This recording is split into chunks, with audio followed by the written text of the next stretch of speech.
Welcome back to the AC Retirement Show.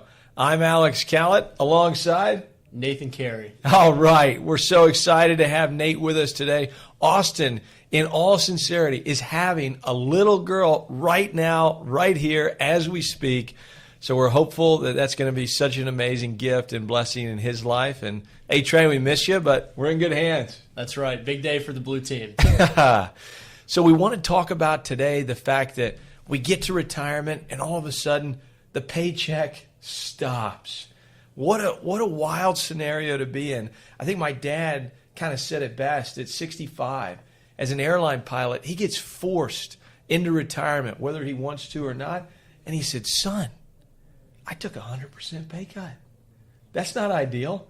So Nate, now that we're moving through retirement, what are the things that folks need to be mindful of when it comes to generating the paychecks that are important to them? Great question. And for most folks during their working years, they never had to think too much about where their income's coming from. Except for the few percentage of Americans that are self-employed, they're just used to collecting a paycheck from their employer. But when you're no longer working, you become your own payroll department. Tell us a little bit about that. Your ADP, essentially. So that is a huge transition. Now we've got to be mindful of taxes. We got to be mindful of where the distributions are coming from, and of course, the sourcing of those underlying dollars. So Nate, let's take folks through kind of the three separate categories of income that we talk about often. But let's start with category number one: fixed, reliable. How do they replace that paycheck?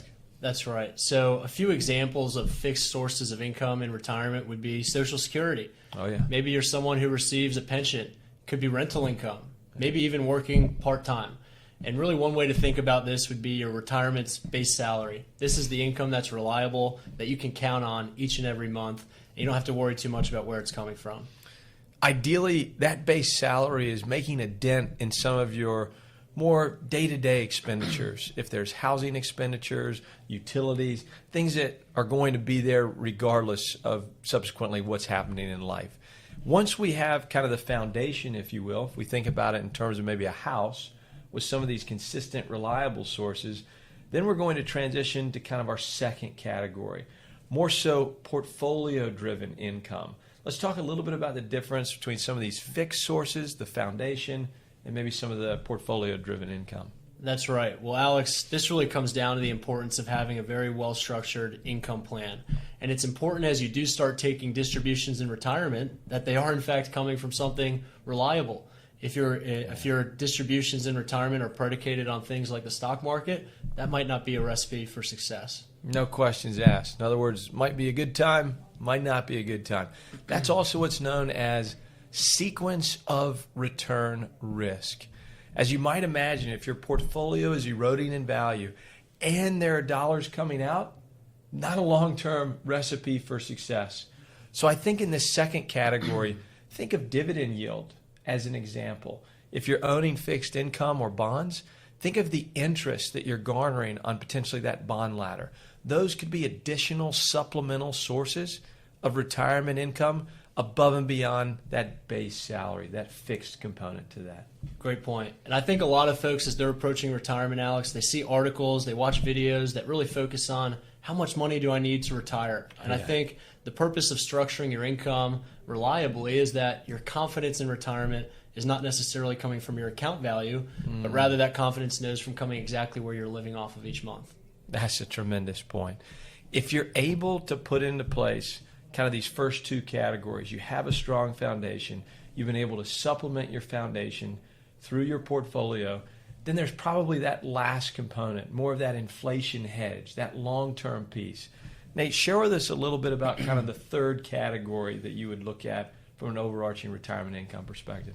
I couldn't agree more that outpacing inflation is one of our highest priorities. And for folks in retirement, one of the number one categories of inflation is healthcare. Oh, yeah. You want to make sure that if you need dollars for healthcare in the future, that they're going to be there and you're going to be able to rely on your long-term investments.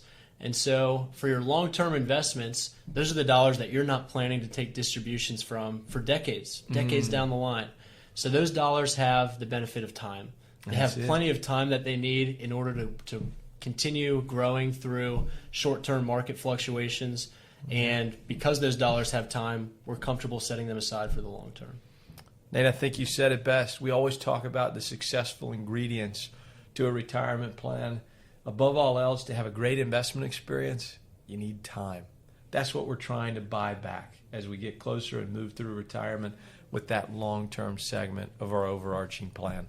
I think the key, Nate, if I'm hearing you correctly, and as we're walking through this, is it's not about any one single source, but it's about more so the cumulative plan and how they're then subsequently working together. I loved when you mentioned, you see the headlines about, oh, is $1 million enough to retire on?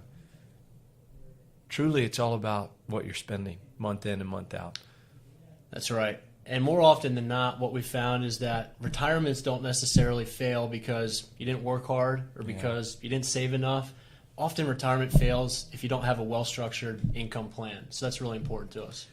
If you all have any questions about how your income is being structured, that's what we're here for. We would welcome the opportunity to visit with you. You'll have an opportunity to even schedule a 15-minute call if that would be convenient for you. Thank you again for tuning into the Ace Your Retirement Show. And thank you, Nate. And congratulations, Austin. Take care.